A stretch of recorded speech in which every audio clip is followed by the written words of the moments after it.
All right, what's up, everybody? Welcome to part two of episode 5 of the Psychedelic Light Show review. We're here talking about the Fillmore East. I'm Steve Pavlovsky. We have my co-host Chris Zamardovich, and we have a very special guest with us, Joshua White of the Joshua Light Show. And we are talking about the Fillmore East here. So Chris has a bunch of slides prepared for us, and if you got to watch part 1, Josh has been telling some great stories and giving us some great information, and we're going to continue with that for you. We might just say what the Fillmore East was in case anybody just stumbles onto this. Well, yeah, this is our series on we started with the old Fillmore, we went to Fillmore West, and now we're doing Fillmore East, and we're with Josh. Which was in New York. It was very different. In New York City on First Street, was it? 6th Street, 2nd Avenue. 6th Street, 2nd Avenue. There you go. And Josh was the light show commander there. I could say that honestly. Very young Josh. And and they did probably some of the best light shows ever done, because they just happened to have the great setup there. Mm-hmm. And they had, and a lot of like the famous albums like Live at the Fillmore East or Band of Gypsies were actually recorded there. And Josh did light shows during those fantastic moments, which we've all heard classic rock over the years. The Fillmore East, Live at the Fillmore East. Okay, so should we kick in this show? Sure. While you're kicking it in, I'll just say that when they made recordings there, which were 8-track recordings, the light show was always a problem because we had so many different weird dimmers and things for our lights. And the chief engineer for the recording, who was usually someone like Eddie Kramer, a very sweet guy, would come looking. They'd say, we have this buzz, we have this buzz. And this is why I'm proud of the work we did there. In my opinion, which was the opinion of the light show, anything we're doing that's causing you a problem from making an audio recording, I'll cut it. Mm-hmm. We don't have to we have so much stuff. Just go through, do whatever you want. And we always worked it out. And that was very important, that sense of we're all working this out together. It's not about territories or anything. I wondered actually, now that you bring that up, because you guys had so many mechanics and things like that, going on behind the band. How much sound was there, or is there ever? I mean, I'm sure that the rock bands would overpower it, but no, nothing compared to that. In fact, a problem that we had early on was we couldn't really hear them. You could hear the bass, you could feel it. Yeah, we couldn't hear the announcer, you couldn't hear the PA. We had to actually put your own speakers for us, you guys. Sure. Yeah. It's when you're behind a band, behind a thick sheet of Mylar or whatever it was, and up in the air. It's a different experience. Totally. Yeah. You had to kind of do it backwards. The light show. It's like there was this old story that Ginger Rogers, who used to dance with Fred Astaire in these films, and he would always be the great Fred Astaire. He did everything. And Ginger Rogers liked to point out, ironically, that she did everything he did except in high heels and backwards when they danced. And that's the light show. I mean, we had to do it up in the air and backwards in order for it to work. Okay, let's go to this Lumia shot here. I'm going to go to your guy. There he is. Yeah, Tom Shoesmith. Mm-hmm. Yeah. Okay, so this is a more evolved version of what he did. This is the platform that was above ours. He really ran on his own. And he just sat up there literally building projectors. And it was called Lumia. It was based on some art that had influenced me when I was a teenager. There was an artist named Thomas Wilfred. Mm-hmm. And he made these things called Lumia, which I saw at the Museum of Modern Art. And you could only see the screen. You couldn't see how he did it. That was his secret. So I always, in every show I did before the light show, after the light show, I always replicated what it looked like, but I had no idea how it was done. And Tom basically was doing the stuff that Wilfred was doing, but he did it by hand. And so you can see he's got like the primary Lumia 101. He's holding what's called a ferrite plate. It's just a piece of metal that's got chromium on it that was used in photography. Mm-hmm. And he can bend that and make something for an inside. And if you look on it, you might even be able to see it. I can see a bird. There's a bird on there that's coming off a slide. All right. Yeah. And he's making that bird fly. That's what he did. Right. And then everything else he did up there was about anything but projecting directly. It always had to bounce off of him or go through something. Right. And it was very neat. And you see all of his various mitigating devices. through these cutouts, right? Yep, beautifully, beautifully done. Mhm. And this was way before any kind of laser technology or any of And these these things. these cutouts, for instance, would be ways of modulating the shape of the light. So it would, as we said, like a gobo goes in between the light Yeah, I and mean, the source. that thing up there that's right in front to the right, I think is a really stunning color wheel. I think Right. as it turned around, it had all these different surfaces and colors, and all you had to do was move the wheel, and everything would be different. Right. It would suddenly change the whole look of the the light Lumia. because it's yeah. And remember that we used sophisticated motors, so not only could he move it around, but he could slow it down, stop it, make it go backwards, and Mhm. everything. And it had to use a dimmer. The problem, going back to the audio thing, is all we had were these little household wall dimmers circa the 60s. Yeah. And those things were noisy Mhm. in terms of the recording. Yeah. You can see one very primary thing, which I'm not sure we cover, but Tom's the one that discovered that if you took a concave lens, it's right in the center. Yeah. Yeah. I'm sorry, concave mirror, and you Yep. put it up in front of the screen and you stuck a bare light bulb through it, just Mhm. like this. Yeah. The light bulb would create these images that kept changing depending on where the bulb was relative to the focal point. Right. And that became one of the principal light show things that we did then, and I continue to do today. Now we call Yeah. them joysticks, The but joystick. Yeah, it's a wonderful effect. Yeah. Yeah. it's Yeah. basically a 1,000-watt skinny bulb on the end of a Right. stick with a switch on the end. And as you Let's- pull it where the bulb goes closer on. and Let goes, bulb goes off. yeah. Okay, this is what it looks like, sort of the Lumia, Mhm, right? Yep. Yeah. From the rear projection screen. And he's up there behind there doing this. So that's pretty awesome.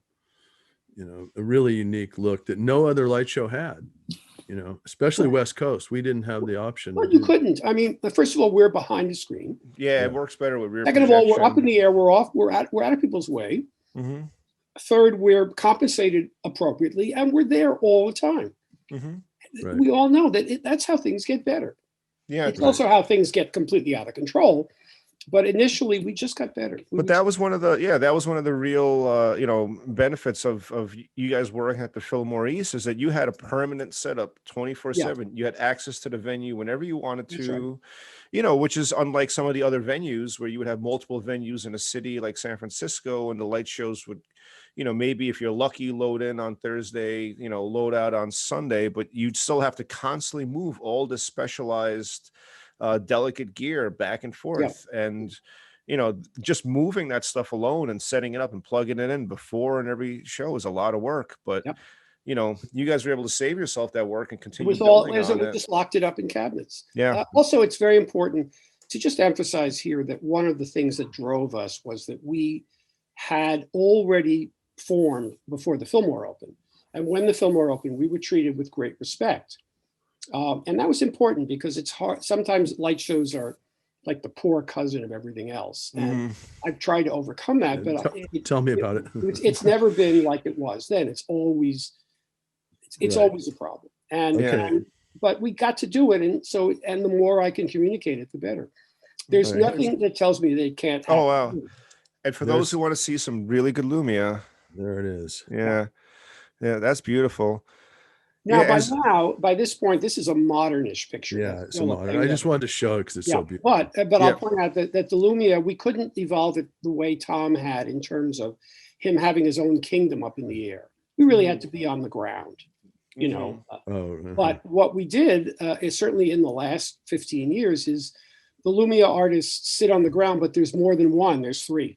Mhm. And every Lumia artist now in the last 5 or 10 years isn't using light sources, they're using video projectors. Yeah. And the input to the video projectors is being changed from an iPad. So Mhm. they're able to pick up different things, all of which were invented by Tom, and reflect them onto the screen as independent artists. So And it's- we can keep changing the color, the shape. yeah, it's very effective. I've seen a bunch of your shows, and and then really just the way like you guys you guys even do stuff like you pull up from the ground and Right. like move it up. It's not just like bam comes on the screen. That's right. They'll come in from different angles. And That's right. It's certainly part of my direction when I'm directing the show. Yeah. There are certain hard and fast rules. One of them is when the music changes, you change. Mhm. Right, It has like to one be- guy could be doing the bass, the other guy could be doing the guitar, somebody can do Right, the but you can assign it. Anybody can do what they want. Listen to what you want, do it. I would tend to direct, saying, let's do a little of this, let's do a little of that, but I'd never see. get angry or Mhm. tell people go away. The only time I'd ever do that is when somebody was trying to run a plate that had just run out of life and it turned brown. Yeah. So it wasn't even a question of saying go away. It's a question of making sure that somebody had something to fill Mhm. that hole. Right. Right. But And it works, and Yep. you know, and it's almost as if these different Lumias have their own like little personalities, like they're little They do, yeah. characters on the stage when you see it done with multiple people. It's That's really right, they cool. do, because they're all different people and they all have all of the tools at their feet and they can use what they want. Sometimes just because we could, I would say, hey, let's all use tiny mirrors to start. So everybody Right. would pick up some Yeah. of the tiny mirrors, but mostly, no, it was just about this. The nice thing about Lumias are that you can hit any screen from any distance. These people could be 5 feet away. They'd still be able to fill the screen. So Sure, that- because you can that really makes- bend, you can like warp the light and make Exactly, it spread exactly. across the whole thing and then focus it. And That's right. yeah. And we did, and Steve and I did a show a year ago that Mhm. where Steve was doing his primary show, which is his style, where he stands with the performers, and he does his show right out in the open where you can see, but hidden on the sides were my wife Bridget and his fiance Elizabeth with mirrors Yep. being fed by video projectors, and they were just filling. They were filling the edges so that And we were Yeah. we were very lucky because we had a venue with a lot of white space. So there's a big screen in the middle with the musicians, but then all this beautiful white space was being Right. filled with this Lumia, and you know, Right. so And, really and creates also a cool atmosphere. the space was not all that neutral. It was white. It was a line. It was white panels with big. Oh thick yes, it has lines. some black lines. However, Yes. the audience is fine with that. That's what I Yeah. just was trying to communicate is that people talk about a screen or they go into a club and they use the house projector and that becomes the screen, even though they're out in the house and they could be anywhere. So I try to emphasize to people that just put your light show wherever it looks good. It Mhm. doesn't make any difference. Don't get hung up on the projector's rectangle that was put in so people could watch sports, because that's why it's there. Mhm. Do it all. Go ceiling, go floor, go wherever people will see it. Break the boundaries. If you have to do your primary show on the club's rectangle, fine. But Right. break the borders because the audience is on your side, number one. And number two is they don't see what you see. They're not up above. They're in the middle of it.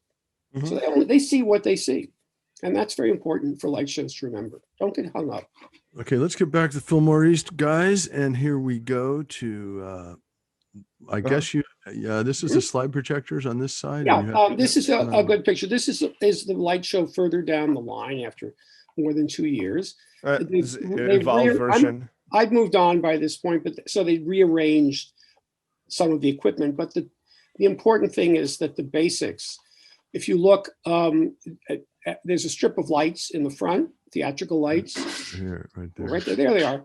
Those are theatrical lights in the primary colors. I could turn them on, turn them off, make them chase, or stop on one, fade them up, fade them down.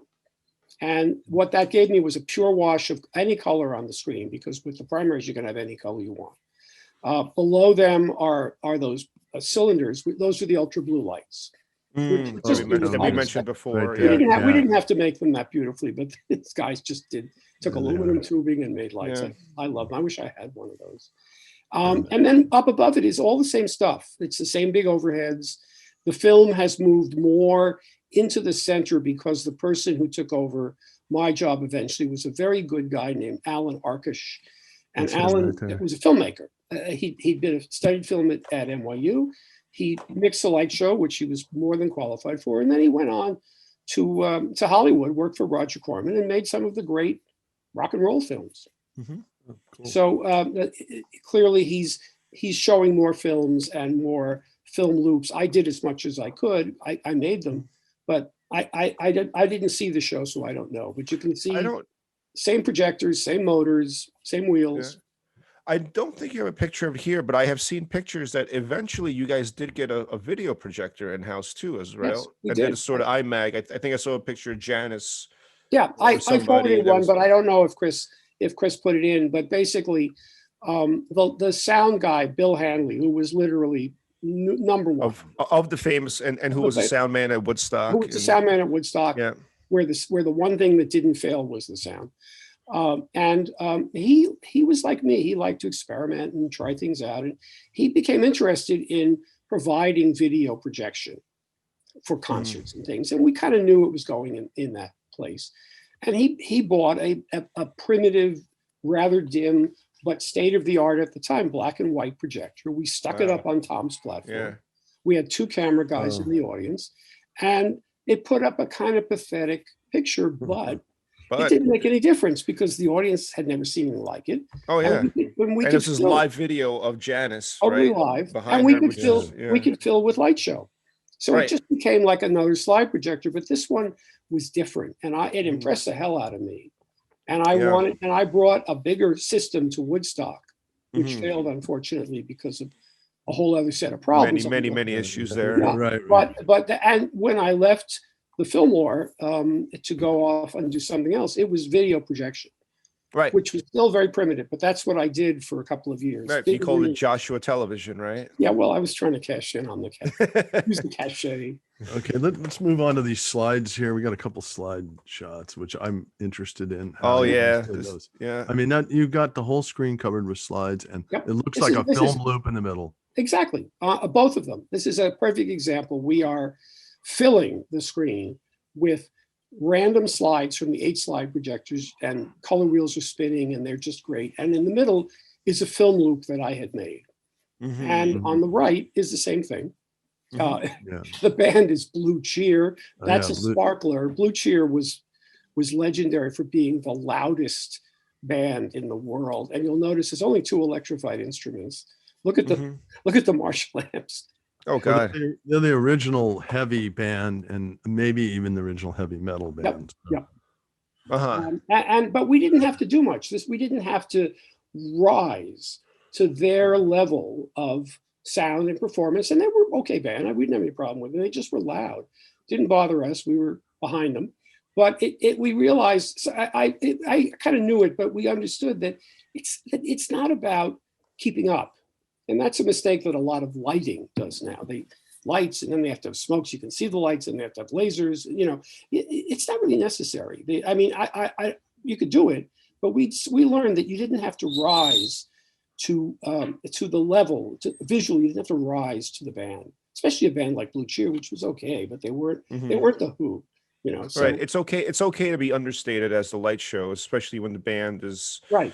so powerful. And remember, the lights aren't doing anything. They're not moving. They're not blinking. They're not changing. I mean, they're changing colors and stuff like that, but they're not doing a light show. The technology wasn't around yet. Mm-hmm. These slides, so these are like you mentioned, these are actually like let's say like the one on the right is 8 projectors with the same slide, just more or less. It's actually what I would do. Yeah. I would because we could have infinite number of slides. I would go to an art supply store, and these were architectural aids. It was a pattern that you could rub off on your drafting. This might have been trees, I don't know. And I would buy them because it came on as translucent sheet, and you could rub them off. And we would literally put the sheet into our printer and make codoliths, which were big, very big. And then before the show, I would literally go through them, and I would harvest pictures and make 8 slides. That was all that was required. And they go in the projector. And I could make a dozen more new slides a week. And a codolith yes, please. It's a very high contrast slide. It's something we don't have today, but it was used for printing, reproduction, and it was the primary way that you made the color breakdowns and things. It was a form that just died with the advent of the computer. Okay, so here's the same technique with a color wheel on it. Yep. You're using That's probably a cobblestone floor detail that has been just copied over 8 projectors. Remember, the slides are 2 by 2, so they're square. You couldn't see the edges all blended. And that's a perfect example. So that with just Janice, and her band is lit mercifully just in a wall. Right. And I could make those things start, stop. And again, I was mentioning earlier the primary rules, and one of them was you stop or go off the screen when the band stops. Not Right. necessarily to black out, but just don't keep going. That Yeah, betrays, I was taught the same thing. yeah, it Right, betrays yeah, your contract with the audience. Right. The other thing is don't do a light show until the band starts playing. Right, because we've exactly. noticed that sometimes light shows will, they'll just keep the liquids going That's right. while And, the well, that band's just not shows playing, and that it's shows just that shows disrespect. It Yeah, I shows, don't like it. but what it really tells me is they're not listening. they're not They're listening, really right? being Yeah, driven by the music. We didn't Right. know they're what kind of people just were doing. yeah. But It's- we it were doesn't driven. work. We were driven by how we felt. It was We don't. emotional. Yeah. You got to follow the music. I mean, that's the whole thing. Yeah. you know? Not the beat.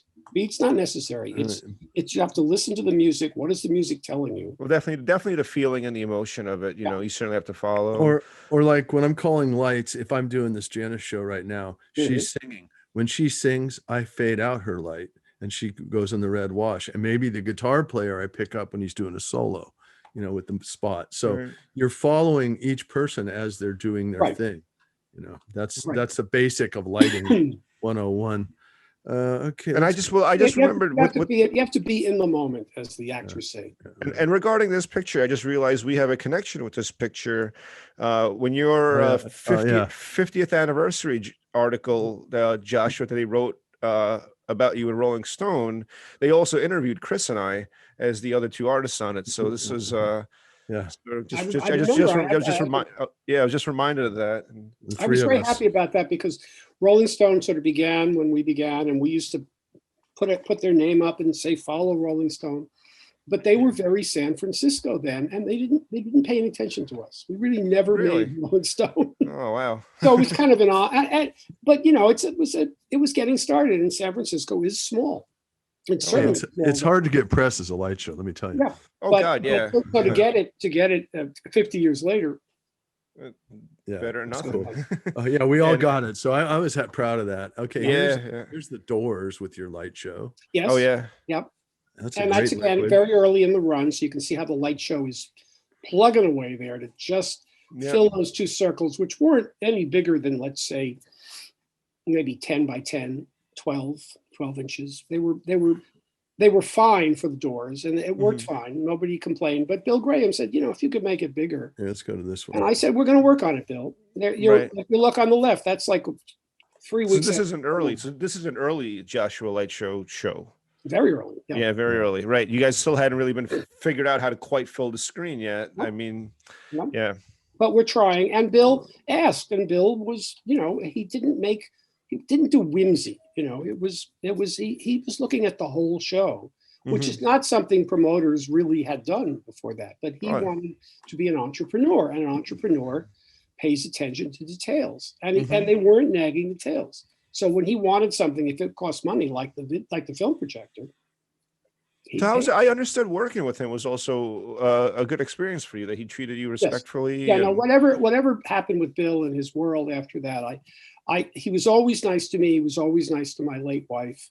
I really just moved on into other things, and and I miss him. I miss him terribly. I know that he went down some dark roads. Mhm. I worked with Bill back in the Did you get reamed out by Bill? Did you have the honor? No, I personally never did, but when I was young going to Fillmore, he caught me cutting line and threw me in the back. I mean, he was that See, kind of operator. Yeah, no, that wouldn't have he been would- my problem. He would be on the street, making sure that the guy that was first in line got in first, and the guy like me that came up from San Bruno wasn't going to cut in front of that guy, and that's the type of guy he was. And he kind of was, a little bit of a cop at that, but he just did everything like that. He's a Mhm. hands-on Yeah, the guy. word that we wouldn't use is fascist, but that's really what he was. He would get very Right. fascistic. But I mean, I made a voyage out to San Francisco a few months before we got the gig, so I knew what it was like out there. And I Uh-huh. remember being taken to the Fillmore by friends who could get us in. Oh, There was this guy at the top of the stairs literally taking the money. And when 2 people left, he'd let 2 more people in. Right. Oh yeah, we talked about that in an earlier show. Okay, I get this color one which I want to show. Where am I at here? I'm not able to go forward. Okay, let's just try that. There we go. oh, yeah. Okay. I like this Yeah. because it's color and it shows Yeah. the real relationship of the equipment. Yeah. There's Bill Schwartzbach, who never ever didn't have a cigarette in his mouth. You can see Tom on his platform. He's bought a pair of fancy pants. Yeah. You can sort of see better. And what you don't see just out of the picture above him is a rail. It's a theatrical railing that his lights are on. You can see the orange cables on the left are going up to that. Oh to yeah. that Okay. thing. Right So he there. had foot switches. He could turn lights on and off. They Oh came- yeah. Yep. Oh wow. And This is cool. as you This see, is just- the joystick mirror has now been mounted so he can run it. But we Yeah. could also stick a light bulb through it from down below, so it Oh, became that, even this more. thing. Yeah. Mhm. Right. And, Right. and my So that- projector is there. So I'm going to go back to the slides. So you got 4 slide projectors here with the color wheel, Correct. and you got And you 4 could, the over color here. wheels have got more evolved, and Right. we discovered that it didn't make any difference really. The color wheels were great, but it was all about the motion they made. Right. And not then about also the you've got those hot rodded projectors. You could just nail that screen. Yep. Which is great. Yeah, it was really great because it was the center of everything. And I don't even know what some of the smaller things is. Something in the right. I can't even tell you what it is. It's a mystery. Okay. So I'm going to show this next shot because we talked about it earlier. And you have Oh, a yeah. slide of Janice in the Mhm. middle. Yep. And That's that was a perfect example of what I could do. But she wasn't plopped. Trust me, she was not plopped in the middle like that. Right. What probably happened, and I'm just reconstructing it, but the light show was doing its thing, and I had this perfect slide of her, and I think she popped up behind the drummer. Now remember, we're projecting, so the drummer's drumming, and you just see her head over his shoulder. Mhm. Right. And so right here, And then you've you got see this projector. You can probably go up Exactly, and down that with it. projector. I had the That's picture. the Janus projector. Right. So And that's that's- when you're moving it. Yeah. I popped her head up. I didn't Right. go flying up. I waited. Right. And then eventually, because it got a great response from the audience, I would go down again, and then the next time it would come up higher, Okay. and probably that's where it got, and then it would fade away. Okay, there's one more thing about this is that when we Mhm. were doing slides like this, Pete and I, the Brotherhood of Light, and the guy pushes the plate down and it goes really bright, it burns out Janice. But then when Yes, he Oh, lifts yeah. the plate exactly. up, it pulls her back in. Pulls her back in, then The she liquid- comes out. exactly. The Yeah. liquid guy can like make her go in and out, even if she's just sitting there. That's right. And that Absolutely. audience then starts to go, wow, look at Yeah. that, because Right. she's- It all blends in as one image. It Yeah. doesn't, Yeah, doesn't I- even I've look been like I've been separate sort of images. promoting that on the Facebook page that we all share about light shows, which is that if you're having trouble getting transparency from everything, use the darkness. If you Oh, have an oil that gets dark, Exactly. fine. Yeah. Don't use too much of it. Use it because every time it comes up dark, Yeah. you'll see something else. Something else can come through. That's right. And it's very similar to music where it's, not the notes that you play, it's the notes that you don't play. you Very know? good. Good. I Right, like that. okay. Can I Here's use another that? great shot. Sure. Sure. Thank you. You got to give me Right. credit. Now here's another great shot of Albert King. Yeah, there's very few pictures that really, as remember, was a slide, one of hundreds, and this was the right one.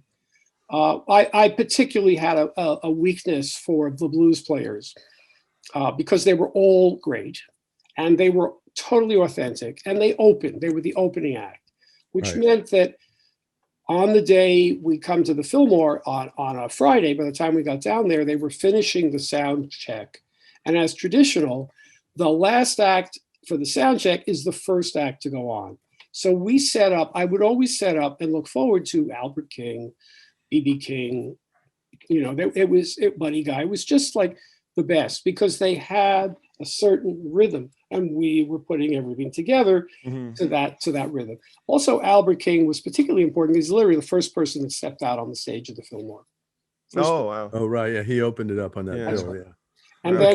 then a long time later, when I was doing my first television show, the first act, Albert King. So I've always had this Serendipity. feeling about Albert King. I thought he was like the purest of these guys. He never really went Las Vegas. Yeah, I saw him with Country Joe on an earlier show. I just had him on the poster, so Right. yeah, I got to see him. There's just a few full liquid, and these look like painted slides, maybe. They do, but I don't. Yes, I think maybe we did slide painting. That was an old form, but Mhm. yes, we definitely did. And I have some here, so it's got to be that's what they are. And now you're I filling the suspect screen. the middle though is liquids. You're really filling the screen with the whole thing's covered now. So Yeah. Very often you can tell the age of the picture by everything else. So she's playing with Big Brother. Right. And then, of course, was the case with Jimi Hendrix, is, next thing you know, she's leading a band, which Right. is really not her thing. Same was thing with Jimmy, yeah. The giant band. I mean, they made good music, but it didn't make it better. It just made it good. I love Yeah, pictures. I think you spotted that. I think those are hand painted slides, Yeah. but that explosion in the middle has to be like an overhead. Mhm. Okay, here's another great shot that you love. Oh, Yeah, yeah. this is one. This is Terry Reid, and like the Albert King shot, I love it because it's not a great picture, and it's not an artist that everybody goes, "Oh wow, Terry King," but the energy Mhm. expresses what I believe. The emotions in that moment.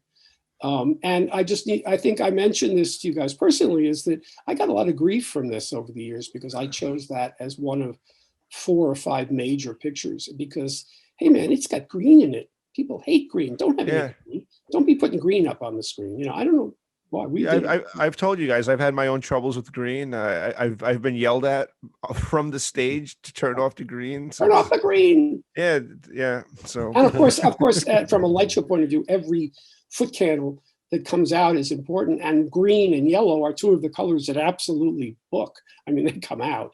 So yeah, well, it's the widest we- part of the electromagnetic the visual spectrum. It's the biggest part. Yeah, like you There's said. more green in the spectrum than any other color. So of course it's going to come out. But just and this is an old picture, and I think all I've ever done over time is just clean the dust off of it. I finally, scanned it. But it just, I don't know. This to me that's the moment. Yeah, it's like just explosion of liquids. Yeah. Okay, now here's one of your crowning achievements. Oh Yes. yeah. Yeah. Mhm. I'm very proud of this. First of all, I need to point out that, remember the story of the Jimi Hendrix? Where the Joshua Light Show got bigger because there was space There's left no for other another act. band. Yeah. Same story. Okay. Yeah. But this was different because they came to perform their rock opera, if you want. It was really a cantata, their rock cantata. I did something I'd never done before. I got the record, I broke it all down. Mhm. I made cues, and the cues were simply to tell everybody where the changes were. It Mhm. was not to tell everybody exactly what to do. I mean, it was pretty easy. There was with 2 guys singing and 1 guy drumming and a bass player who stayed out of the light. So it wasn't hard. But I stood backstage for 7 performances and just gave everybody cues. And if you think it got good because we were at the Fillmore all the time, think of how it would be to do 7 performances in a row and only 1 performance a night. So the Who would then come out after Tommy and sing everything that they ever did that was a hit. I mean, to have them sing Tommy and then come out and do My Generation. Oh yeah. That's some was an amazing amazing shows. And it was also it gave me a moment to treasure, because aside from that poster, which was big and plastered all over the city, because that's how they advertised. They didn't use window cards anymore. But this picture was up everywhere for a couple Because of the Who were already also pretty big by this point. very big, and this was a perfect Bill Graham thing, because they were going to perform Tommy, and Tommy was For still the first time in the States, right? That's right. Yeah. And remember, it's just 2 people singing. Yeah. But they were so young and so strong, they just did it. But Right. we did They're it. We great. did it for a week, and it was the first time that I understood the power of what I was into. Not me personally as much as just the whole scene, which is why Woodstock didn't surprise me, and why what's happened now, 50 years later, doesn't surprise me, because this thing sold out so fast, and there were no tickets. I've never been involved with something that friends of my parents are calling me. I mean, Wow. it was extraordinary to be involved in a hit. It was Yeah. the best, and we got great reviews. Okay, let's move on to the next one, which is you guys once again are on Yeah, here. this is more like business as usual. This was how they advertised. This is sort of a standard format these for would be, the. they'd be big posters, 1 sheets we call them, plastered up. They'd be postcards, and and this would be what the ad looked like in the many papers. The papers were very important.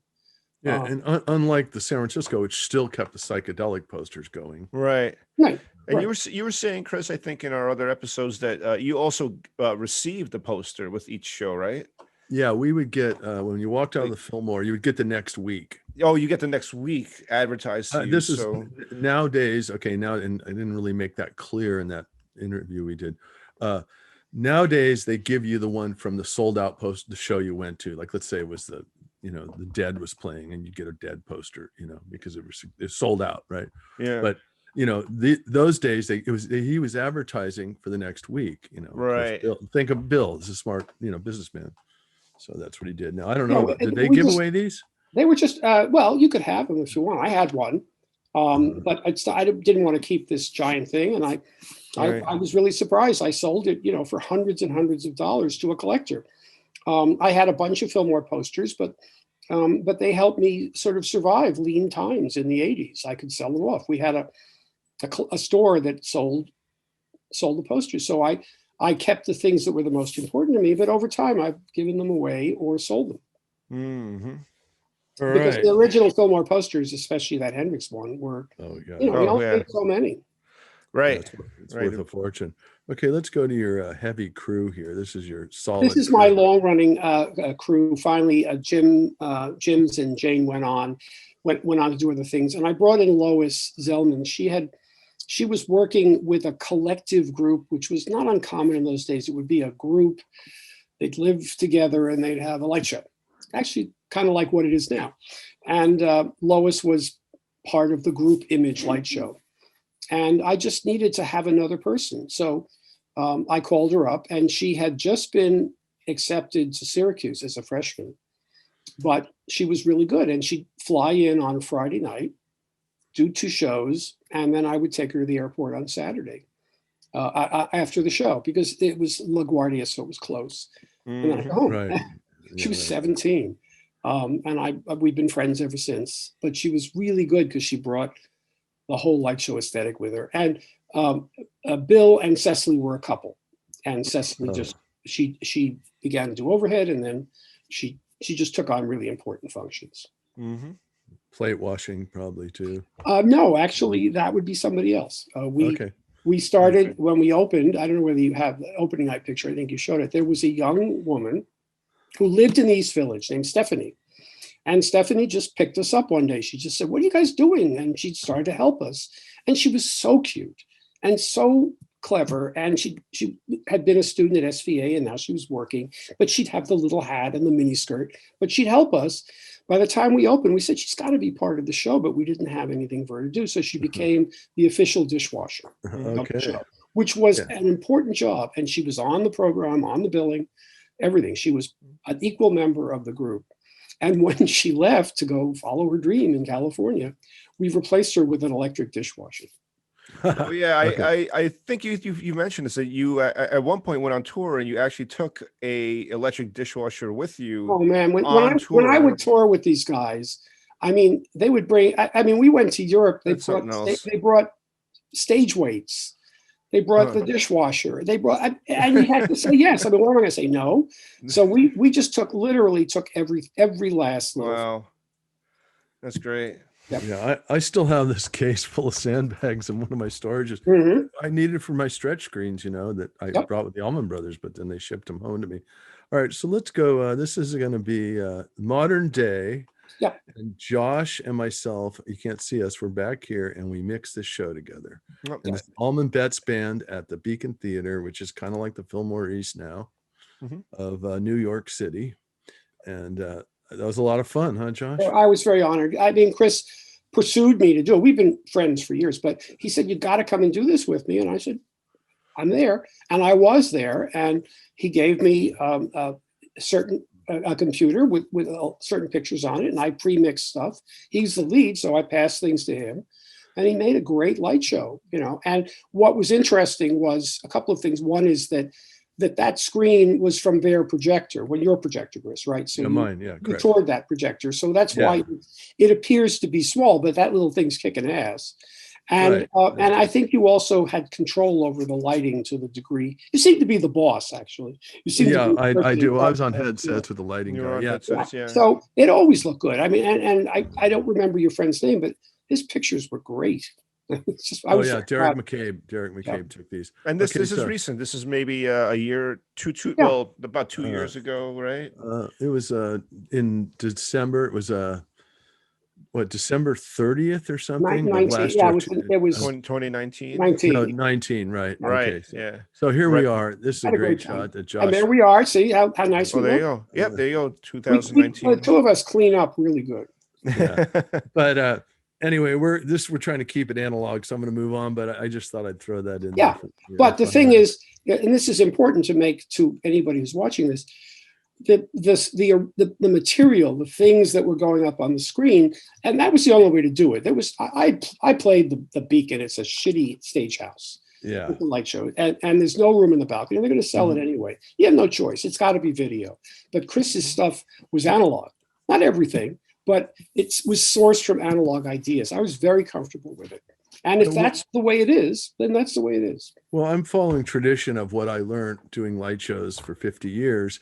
So I'm trying to keep it the same way by using digital. And like, Yeah. if you look at these things, they're like a slide thing. It's like kind of like a slide table. And I just slide them over in these columns and I mix them in with these mixers right here, these handles. I took to it right away. I'm not opposed, by the way, to this. I've evolved now. I cannot argue with the beauty of a good video projector anymore. I argue back down the chain. Where did these images come from? You know, did you just like take a picture of a bird and put it through some kind of mirroring process? You know, but that's not it. His stuff was good, and I took to it right away. I mean, I saw what he had. I took to it. He could pick it or not pick it. I wasn't even looking at the screen anymore. Well, you make the same themes that we did back in the day. You know, you use the same themes conceptually with your art that you're picking to mix. That's right. And he was listening. I mean, I wasn't putting stuff on the screen. I was giving stuff to Chris. Not unlike what Tom Shoesmith did with the Lumias. He would give us stuff. Yeah, you were the third layer. I was, yeah, exactly. So I wasn't worried about cues or anything, but I loved it. I thought it was a great experience. I would do it again anytime. Okay, so this is one you gave me. So I this gave you is back this because I thought you'd enjoy. I guess that was their first gig because I was there and they're the opening act. Well, I think they did some with Blood, Sweat, and Tears, and then you might be right. Bill liked him so much that he said, "Who do you want to play with?" And their manager said, "Well, they love the Grateful Dead." And he goes, "Okay, they're booked for Grateful Dead." Boom. Yep. So they shared the bill. And here's a great light show you did with them. Yeah. I just remember their manager was like a real crazy guy. Not to me. Yeah, he was a screamer. I remember him now. Okay. Well, I didn't have any issues with him. I just remember that he and Bill used to get into it. Twigs Lamar. Yeah, he ended up. Well, screaming doesn't seem to be that uncommon in the music production world. Well, I'll tell you a quick anecdote. Is as my television career evolved, I'm now directing rock and roll on television, and it's basically this format. It's bands come out and play, and we try to get them recorded, which was hard. And the Allmans were going to do the show, but they demanded 150% billing on television. So I kept saying, but 150% billing is impossible unless their name is going out of the edges of the screen. Right. And that's what it was. They just wanted bigger billing, and finally we said, "You got it. Whatever you want." Yeah, let's go back to the three of us. Yeah. So and our slide presentation. Oh yeah, this is a beautiful show. I love. Okay, great. Yeah, so, it was pretty cool. So any last thoughts there, Josh? Well, I just I'm delighted that you're doing this, and I hope you keep doing it because it's putting information out there. And my take on this is it's not going to go away. You know, someone's going to want to know. Oh yeah, and they'll find this. Well, we said that there will be the old guys, and this one over here with the mustache. It'll be white by then, like yours. but the point is, it's anything you can do to put it out there because we just did it in our own words, and I love that. Well, it was, even at the time, it was such it was a moment in time, and documentation was so slim and, thin and things like that. So that's part of the reason why we're doing this is to sort of, illuminate, illuminate the light show, and they're certainly growing in popularity now. I've seen the last 15 years just so many more light shows from around the world open up and all over the United States, and we have more and more people coming in, and and it's nice. It's a contrast to kind of like in the 90s and 2000s, kind of have like VJing and purely computer based stuff, which is, great. And they do amazing work, but it's sort of a break from the tradition where, you guys come from and the things that I do, where it's meant to be another element of the band, a fifth member of the band. And and it's a Right. performance instrument. It's not just so much a technical wallpaper or whatever. It's a real art form. And, I see that coming back, so we're definitely trying to get that history out there, and Yeah. you know, It's one Yeah, of my goals. It's one of my goals that it may not happen, but I'm going to just keep saying it is that I would just like to see light artists understood and respected. And by yeah, respected, I don't mean they're disrespected. I just think they're not considered. yeah, And Steve got sort of closer to this concept of here's the band on the stage, and over there is a light artist, and he's no different than the conga player you bring in, or the right, pianist, or something, or the backup absolutely, singers. He's yeah, there, he's interpreting, it goes up on the screen. yeah, There's a trust, you yeah, know, and because right now to provide what essentially a light show did requires hundreds of people, yeah. you And, know. visual music has a long tradition. I mean, even going back to the paintings of Wassily Kandinsky, before That's right. we were even able to animate things, he had painted repetition and musical rhythms That's right. within his paintings. And going back to the beginnings of, when people were first starting to animate or do experimental film, the idea of doing visual music has always been, things that people have thought about. And that's just what we do as well. But I stick to performance right now. That's my, Performance. Yeah. and that's beautiful what you did shooting an oil stain, on a puddle.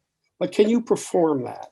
It Right. doesn't mean that they're no good if they can't, but it's could you do that over and over again, or Oh did yeah. something, Well, the only thing I can't stand is when somebody gives you pictures of their light show and they've put like a crystal in front of the camera lens. oh It's yeah. my light show, and I say, oh yeah, can you perform that? Well, I'm sure we all, Chris, you and myself suffer from the same, messages of somebody somewhere does the latest viral liquid video macro, thing. Yeah, And have you seen this? And you're like, right, but yeah, that happened in my day. In my day too, the success of the Joshua Light Show really threatened a lot of established artists of that time, and they were all doing versions of light shows, or they were the catchword then was multimedia, and you go to some party and this famous designer had done a multimedia show, and it's two slide projectors of a model dancing. I mean, right.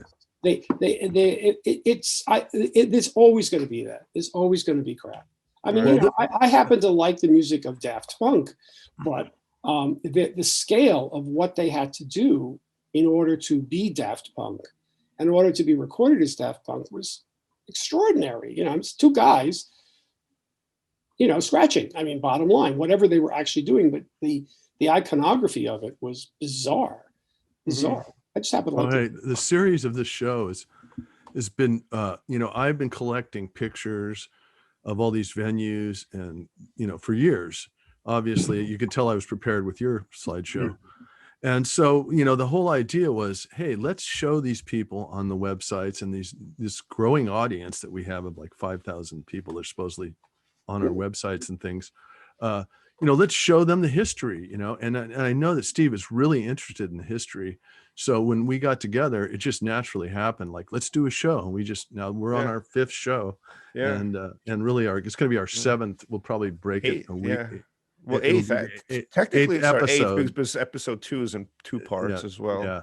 And so we've been getting close to 500 people the first, I would be let's interested view it. in So learning that's pretty good. about, We're doing pretty and good if to start out. anybody has a question or something that I can answer through the Facebook group, I'm happy to Oh do yeah, it. I sure. have no secrets, by Yeah. the way. No secrets. No, yeah, and then this stuff will hopefully stay online for posterity, and we'll always be there for people to come That and. may be going too far, Steve, but it's Well, okay. all right. Well, I like to think my work is immortal, Building a and pyramid. I'll never fade away, but it's not true. Yeah, and All right. so yeah. Anyway, Speaking of we got speaking we of got a fading bunch more. away and Yeah, not it's about lasting. time. Well, we got a bunch more shows to do, and now that the pandemic, it's the only thing I can do. I can't do light shows, so it's great to Yeah. do the show, man. I look Oh forward to yeah, it. and I've been really having a good time, yeah, doing the stuff and talking with you and especially you, Josh. Thank you so much for coming on and Yeah, man. hanging out with Thanks a us. lot. It's been really cool. Yeah, it's I'm been looking a forward to pleasure.